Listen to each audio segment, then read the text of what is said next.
How strong is Orbo from Adventure Time, Fionna, and Cake?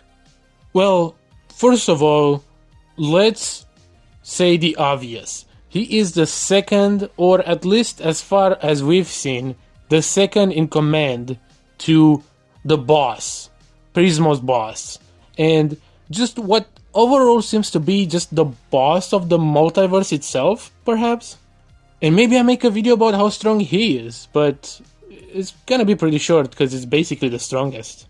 But Orbo himself is stronger than the Scarab, who could not only erase universes with his tool, which, may I add, Orbo has complete control over it. He could very easily take it from Scarab and use it himself, meaning that whatever his powers are beyond even that of Scarab's tool and Scarab himself. Aside from being able to erase things like universes, Scarab also was able to imprison people like Prismo. Prismo himself being essentially the keeper of the multiverse and being able to create and destroy entire timelines or universes, depending which term you want to use. And like I said in my Scarab video, Prismo is actually stronger than Life and Death and Lich and Finn and Jake and all those characters. And for example, 3 Undertakers were able to destroy a dead world, which is basically a universe. So with 3 Undertakers being able to destroy one, and Finn and Jake being able to fight them, and Prismo being stronger than Finn and Jake, that makes Prismo that strong at the very least. But not only that, one of the Undertakers was casually obliterated by New Death, meaning that New Death has to be way stronger than them. And on top of that, New Death is the one that gave them their powers, so it makes sense that he would be that strong. And on top of that, New Death himself basically destroyed and reality warped the rest of the dead worlds himself.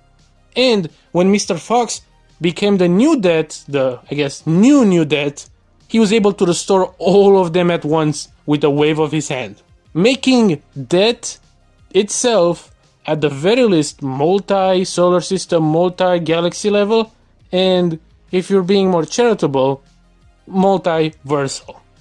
Even if you somehow don't believe that Death is that strong for whatever reason, keep in mind that when Prismo creates and destroys a timeline, each universe has their own dead world, because in the dead worlds we don't see copy of each other, we don't see multiple versions of the same characters, meaning that it's not a multiversal thing, it's more of a universal thing. So each universe has its own afterlife with its own realm of life, the reality that Wu exists in, plus all the 50 dead worlds, plus the Nitosphere, plus the lumpy space, and plus probably the crystal dimension, and a lot of other dimensions in universes. So each universe in Adventure Time is more like a macrocosm, more like the Dragon Ball universe, where yeah, it's technically a universe, but there's also like other universe-sized things around it, or pocket dimensions, or afterlives. So him being able to create and destroy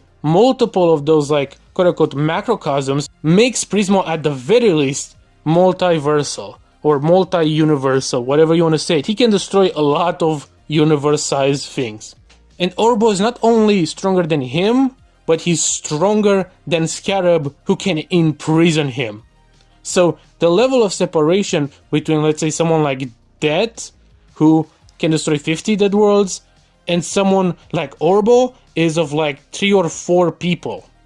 And something more controversial, an opinion that might get me in trouble, is that it's possible that Orbo might be even stronger than Golb, which I know, you are a Golb stan, but let's keep everything within the canon, not within the comics, not within the non-canon stuff. Let's keep everything within the show of Adventure Time. From the evidence we have seen of Golb, the strongest thing he has done is the fact that he's stronger than Prismo. And we know that Orbo is also stronger than characters like Scarab and Prismo. So, as far as we know, as far as we've seen from them, they're both at the same level, Golb and Orbo. However, one thing that might get Orbo over Golb is the fact that Golb couldn't really kill Scarab. You could say she didn't try, but there's no evidence for that. As far as Golb was aware, he was about to kill Simon, and she was about to do anything to stop that from happening. And I'm not saying that Scarab is as strong as Golb. I'm saying Golb is way stronger than Scarab, but she still wasn't able to kill him. Whereas Orbo was able to unmaterialize and rematerialize Scarab as he wished. So it's very possible that Orbo is not only at the same level as Golb, that being of above Scarab and Prismo, but he might be even stronger. However, I'm not gonna go into much headcanon there. I'm just gonna throw it out there, and please don't be angry in the comments. Because I know a lot of people really love Golb and really think he's the strongest, and that's okay if you think he's strong, but the problem I have is that a lot of people come up with like some headcanons, some like insane headcanons. Some people say that Golb created every universe or he created reality or something, and it's just absurd theories that come out of like TikToks and YouTube videos. It's just annoying. So don't eat my ass because I said that Orbo might be even stronger than Golb. At the very least, from what information we have from the Adventure Time canon, they're on a similar level. Now, being on the level of someone like Golb, or even just being above characters like Prismo, would mean that Orbo is very likely above stuff like space and time.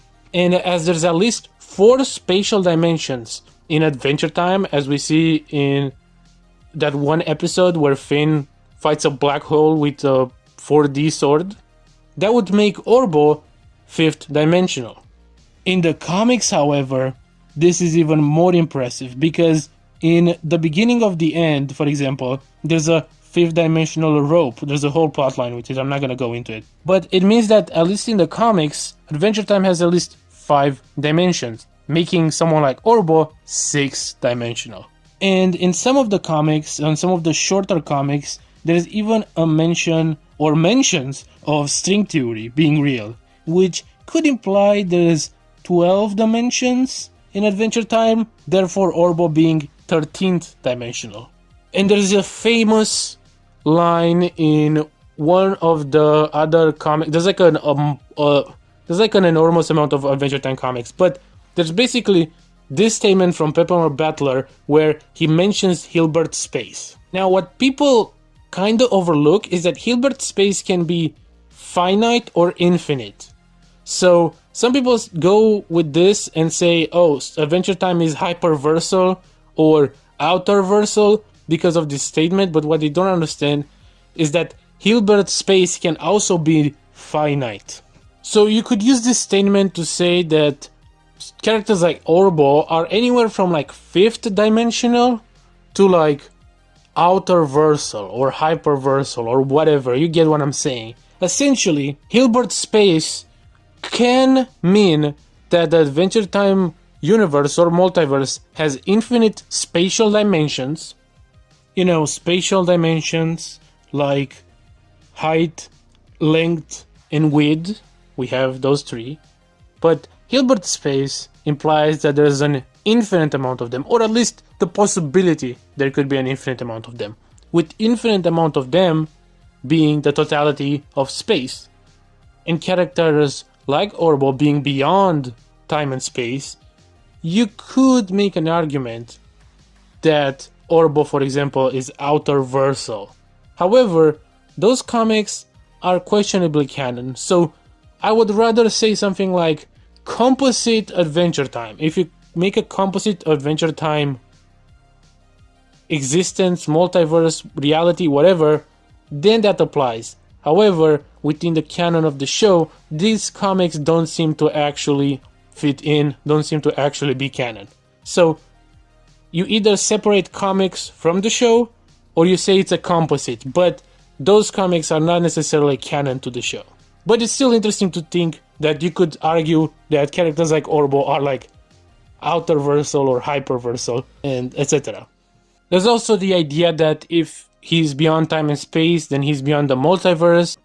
And the Adventure Time multiverse is infinite, so in Versus Battle Wiki term, you would say that he's multiversal plus, which is pretty strong, but given the fact that, he's 5th, 6th, whatever dimensional, that wouldn't really even matter anymore, but it's good to at least put it out there. So, in the final conclusion, it takes 3 Undertakers to destroy a dead world. Death can one-shot these Undertakers very easily, and can also create and destroy dead worlds. Prismo is stronger than both life and death. Life, which is also stronger than death, may I add. And Prismo can also create and destroy universes, which all seemingly have their own afterlives, making him, at the very least, multi-universal and at the most, multiversal. And Orbo is way stronger than the Scarab, and way stronger than the weapon the Scarab had, which was able to imprison and overpower Prismo. It's also a possibility that as second in command to the boss himself, he is stronger or at least comparable to Golb, who's beyond time and space, and himself is stronger than Prismo and Scarab, and overall is just one of the strongest characters in the series. And him being on that level makes him anywhere from 5th dimensional in the show to 13th to infinite dimensional in the comics. Separate continuities. If you want to say composite, then sure. But yeah, this is about how strong Orbo is. Multiversal, beyond time and space, 5th dimensional. That's about what I would put him in the show, at least. If you include the comics, maybe like 12 to infinite dimensional.